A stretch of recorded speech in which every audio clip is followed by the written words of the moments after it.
Okay, so this is PowerPoint number 2 for week 11.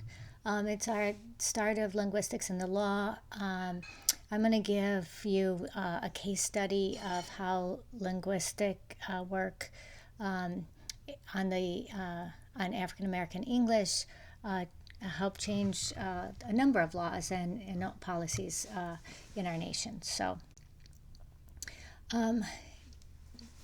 there were radically charged perspectives on African American English in the education system and society during the 1960s and 70s. Remember, this is the civil rights period, so there's a lot of social unrest going on all over. William Labov is considered the father of modern sociolinguistics. And he was the first. This wasn't his first study. He did a study about Martha Vineyard's language, a study in New York about dialects and the social classes of dialects. But in '66, he did an exploration of what was at the time called Ebonics, and was trying to really understand this at this time what was considered a dialect of English. And his research took him to Harlem, and he was interviewing primarily young men, a lot of gang members that were hanging around. But he's an academic, so he wasn't threatening. They talked to him. He's also just a really nice guy, and he got data samples, just language samples of this, at the time, what was considered a dialect. And he started to study them, and based on his analysis, came up with the systematic rules of AAE and designated it above a dialect standard, but more as having rules and a system that was more consistent with a language, a mutually intelligible language with English, than say a dialect. Something very similar to, let's say, Spain, the Spanish of Spain and the Spanish of Mexico, or the Spanish of Portugal, that there would be mutually intelligible structures, and then there would be areas that were very different in the two different languages, but that there was a connection between them.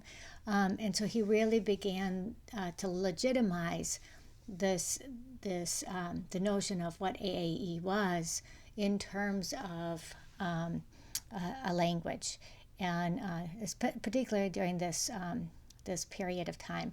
Again, I've embedded a lot of links. I'll upload the non-narrated PowerPoint, so you can click on those links and see those sources if you want, or sometimes there's video clips.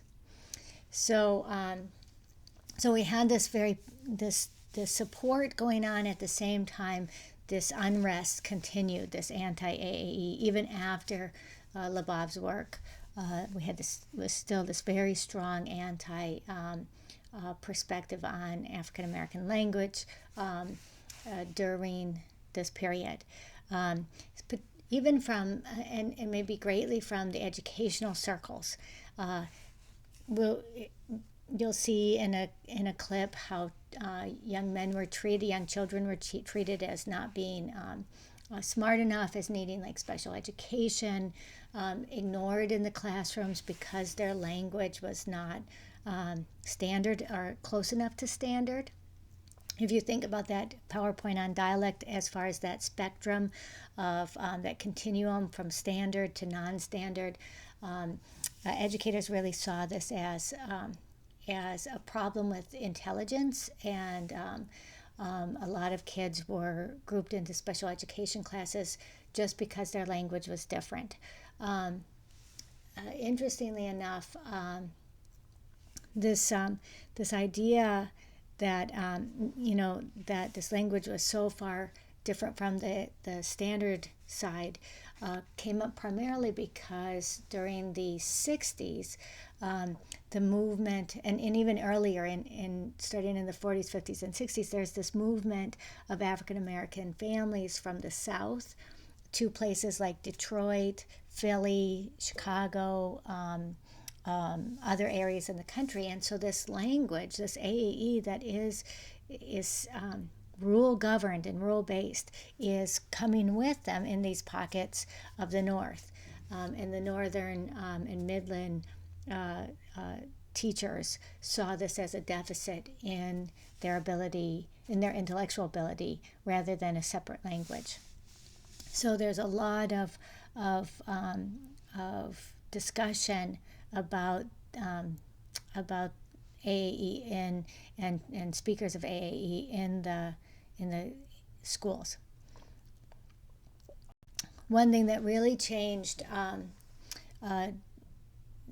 the perspective was in Ann Arbor, Michigan. That is where University of Michigan is located. That in 1979, a group of parents took the school system to court. And if you watch that clip embedded there, you will see both the adult men who were students at that time talking about that experience, and you will see the parents and the lawyers that were involved in this case talking about the situation. But this court case was really about insufficient teaching because the children were discriminated against based on their language. Now, 1979, this is 13 years after linguists had already recognized AAE as a language, and yet these perceptions and the treatment of children were still going on at this point. Notice that I've cited a source there in the parentheses that a lot of connections were being made between Ebonics and TESOL, even in at the University of Wisconsin-Madison, in the program that I taught in, that immersion ESL program for undergraduates and graduates, that when that was founded, the founder of that program insisted that that African American students coming from particularly inner city areas were given the same TESOL test that international students were given, and they were often for a while put into TESOL classes to teach standard English. It's a little, not many people know about that history during that time, and it took a lot to change that view, even at the university level. So the court ruled that that programs needed to be developed to help teachers recognize this dialect. So the focus then was not on the students at this time. It was changing the perspectives of the teachers, because this prejudicial behavior was going on in schools, and children were being left behind. They weren't getting the education that they needed. And this court case really then took the linguistic work and elevated that work to legal stature. So now AE is identified as a language for the first time in this kind of legal realm. Again, you will find in this clip a really nice example of how that teaching played out, which was very, very successful.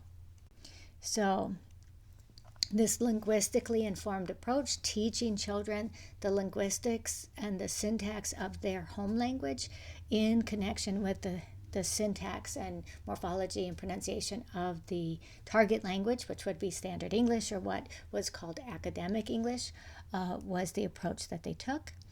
And so they also, one thing that Labov, he took his research on AE, and he did some research on children, and he said, well, if your pronunciation system in your mental phonology in your head is different than what you're seeing on the print page, how might that be interfering with reading? And so if you think about one of the features of AAE is that, third person S is not pronounced. So you might have something like um, he baked cakes.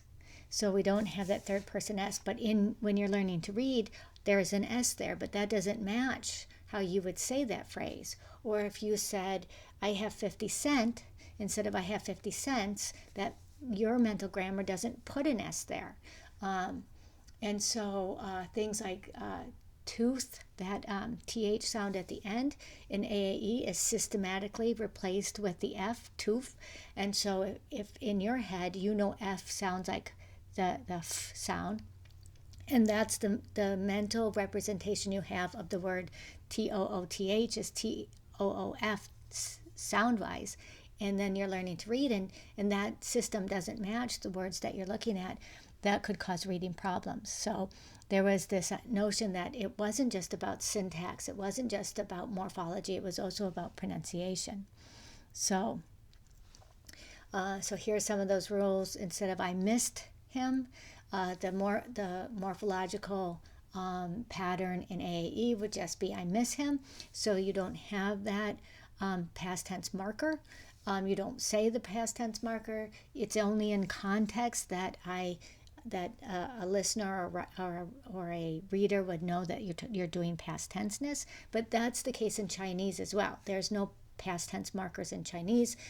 You have to know in context, or you have to have a context word, like yesterday I miss him. And so this is very much like other languages. Consonant clusters are often reduced in AAE. They're also reduced in most English dialects, but just not the same way. So most of us don't say I went fishing. We say I went fishing, and in fast talk we don't pronounce the g, and that's not a problem. But in AAE, more consonant clusters are reduced, so it's ST would be reduced down to an S, and so that these cause problems. In AAE,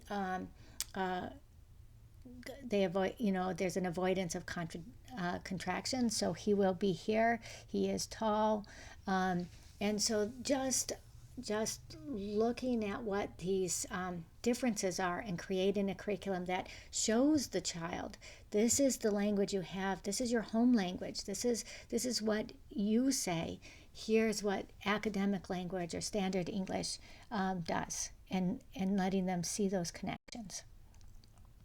So there was previous research on how to get non-native speakers to code switch, and this was the approach that was used in these curricula. So you have a 6-year study by Arata in 1953, English as a medium of instruction for 4 years. Group 2, native language for 2 years, then switch to English for 2 years. So understanding your home language first, whatever that home language is, if it's your home language is Polish or Spanish or Chinese or whatever, and then getting secure on the grammar of that language, your home language, before then targeting a second language or like the standard language seemed to be productive. So in that research in 53, Group 2 outperformed Group 1 in English reading to social studies, even in arithmetic. So it has a much greater exponential effect and cross-discipline effect than one would expect. So Labov's work on AAE was very much collected by in Harlem, and it focused on the language at all levels. He published on that with several publications. 68 was a complete account of that research. You can still get that research, so if you're doing a paper that somehow intersects with AAE, I recommend looking at some of Labov's early work. It later became a bigger project, Language in the Inner City, in 72. But ultimately, the data showed AAE represents a separate linguistic system in the mind of a speaker, similar to how bilinguals hold two grammars in their heads. So, so the notion was that this is actually the process going on, and how can we use this to help these students instead of making them feel inferior because their home language is different than academic language. So again, these are the kinds of things that Labov pointed out. Some of the rules that I mentioned earlier. I have 50 cent, so a ditch of the plurals, absent of third person plural. He baked a cake yesterday. Absent possessive S, that is Mary dog. And then this notion of invariant be. This is something that you will hear if you see a movie or a TV show and the character is trying to do AAE but is not a native AAE speaker. You will hear these kind of structures. I be the winner, I be glad. That you see, notice how this is the subjunctive mood using the bare infinitive of the be verb. So it's used in the subjunctive mood. He be going to school, habitual. So this is the same structure, has the same semantic content as when we do he goes to school. It's that habitual present. So and let me just emphasize once again something that I said when we were even looking at the music videos.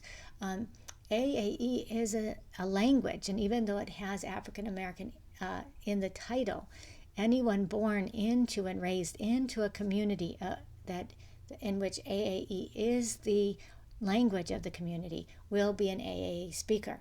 And that's why I pointed out that you have someone like Megan Trainor, who is an AA speaker. That was the dialect of Silver Spring, Massachusetts. That's where she's from. And you could see that she would have picked up this dialect from her surroundings. It is her dialect. She's not appropriating it, borrowing a language that isn't hers. That's where I said, I'm not sure about Pink. I don't know, if when she uses AAE, if that is really her dialect or if that is something that she's using for effect. Or Bruno Mars, even though he was raised in Hawaii, he was raised in a community where AAE was predominant, and so you see him in his song lyrics still doing some AAE in the syntax. So then in 81 there was the bridge study. So people are trying to understand how best this language and education system is working. So 540 kids in the U.S., 27 different schools, and so just trying to bridge their home language with standard English. So narratives and exercises in their home language, Ebonics, at that time that's what it was still called, in many circles, and then an intermediary sort of translation that combined Ebonics and standard English, and then finally moving them into standard English or academic English. Group 2, control group, 123 kids of the same dialect, AAE speakers or Ebonics speakers that were taught entirely in standard English, which was mostly the case. And the findings after 4 months of instruction and testing: control group, standard English only, 1.6 months reading gain. Bridge group, 6.2 months of reading gain in this short time. So you can see the exponential potential of academic proficiency, success, when you do this mediation. So, but then I remember hearing about this. I was living in Cheyenne, Wyoming at the time, and I remember hearing this public outcry of what in the world were these educators doing in Oakland. I mean, it was vociferous. One-sided coverage. It was all about how terrible this is. Many linguists didn't get their op-eds published or their interviews broadcasted to shed some light on why this was a good thing. The Senate held hearings on this. There was all kinds of call to revoke the funding of the schools that used this approach in California. The funds weren't cut, though, but there was a Senate bill that attempted to cut funding at the state level. And then it was finally, this whole mess was defeated in April of 1997. But I remember being in Wyoming, just hearing the story. So, but there were social consequences. As this was going on, Oklahoma passed a bill suggesting that AAE could actually prove to be a threat to the public. Ridiculous. Georgia passed a state bill that no course of study which teaches Ebonics as a distinct language shall receive state funds. South Carolina, the teaching of Ebonics is prohibited in the public elementary and secondary schools of this state and in the state-supported institutions of higher learning. So completely disregarding the research on this and going with this stereotypical, prejudiced approach to the language of not only African American speakers who grew up in certain areas, but also the Latino students who grew up in that area speaking AAE. You could be Korean, you could be Chinese, you could be Caucasian. It doesn't matter. If you lived in that area, that would have been your home language. But you can see the prejudice working out here. So Oakland recalls these kind of systems. They're using the vernacular. They're trying to move forward, but they're under severe watch and criticism. So do watch this clip. I think this is the clip that is really about, that shows you how the teaching plays out in the classroom, but really fascinating. Listen to the terminology the children use in the classroom. It's the same terminology that I've been teaching you those first 6 weeks, and that will continue, building on. But here they are. This is a group of, I believe it's 5th graders, and they're using linguistically informed analysis to not only understand their home language, but also to code switch into standard English so that they can be successful in both communities. They can keep their identities, their social relationships with their grandmothers and their uncles and their store owners and the people in their community, while also being successful in the academic realm of both education and then in the professional world. So there again, there was still this transition, just research coming out, how to do this better, what's working, what's not working, trying to get the public and the government and all kinds of state legislators to understand this process. And then finally, this led to even more legislation. So in this connection between how does linguistics and the legal world and society interact, it took this fight for the Civil Rights Act of '64 to be reevaluated in terms of language being a part, that someone could be discriminated against based on the language that they spoke, whether that was a dialect, or whether that's a first language, and English is a second language. But this became part now of what is considered that Civil Rights Act as well. And so There were court cases that were held. Laws about equal employment opportunities had to change to also include language, as that you can't discriminate against someone for the language that they use. And then not only in employment but in housing. So now laws protect people from being discriminated against based on their language. So this PSA, I think, is listed on the Blackboard site as well, but you can click on it here in the non-narrated PowerPoint.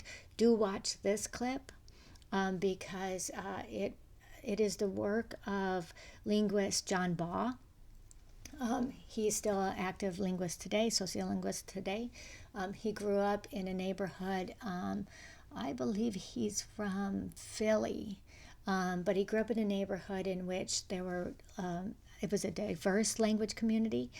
He's African American. A great number of the population were Latino, and then there was a Caucasian population that in this school district that he went to. When he grew up, he had a very, he's very gifted in languages. He is a linguist. I mean, eventually became a linguist, but he is very gifted in that. So he could kind of code switch between like Puerto Rican English and standard or sort of white Caucasian English and AAE. So early on as a child, he had this ability he was sort of this linguistic chameleon who could do these and other accents and other language systems quite easily by just picking them up. And then, of course, those were all three part of his home community anyway. So he knew all of them as almost like a trilingual speaker. And so when he became a linguist, when he was doing his dissertation work, he felt like language was still being used against people in a prejudicial way. And so his research, if you watch that clip, you will see he did this data collection where he would call ads in the newspaper that were advertising apartments, and he would use his Puerto Rican English accent, and then he would use his AAE dialect, and then he would use his standard English white Caucasian sounding dialect, and he would same apartment, same advertisement, and statistically, if he did not use, for the dialects that he used that were not standard English, not white sounding, the landlord agencies or housing agencies would tell him that the apartment was filled. But then when he would call back using that white, standard English, Midland sort of dialect, they would agree to show him the apartment. Of course, this was all done over the telephone, so they couldn't see him, they could only hear him. They had no idea that it was the same person calling multiple times in different dialects, and that became his dissertation. After that, he fought for this notion of language discrimination to be included in the prohibition for housing discrimination, and so you'll see that represented in the PSA that I have posted there. Again, these kind of language discrimination cases, or the way that language is used in the law, and we'll build on this next week with forensic linguistics, these court cases. This is something for many of you who said you were interested in going to law school. This might be a nice way to get you into court cases, to look at the outcomes, to do a paper that has to do with the legal system, whether that's in discrimination, whether that's in court cases that have to do with murder cases, terrorist cases,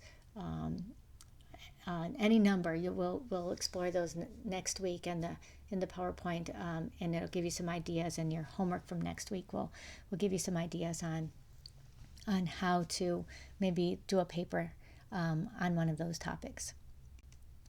All right, so again, here's the directions for your homework. I think I mentioned some of this on the earlier PowerPoint for this week, but Shane 2006, just read that to get a better understanding of the way in which linguistics and the law intertwine. There's a lot of other sources in the reading and media folder, so just poke around in there, especially if you're interested in this topic for a paper.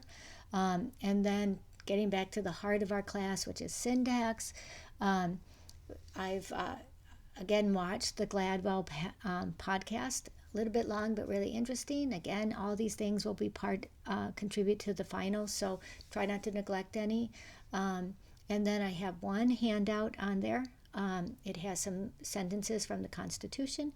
It has some sentences from legal contracts.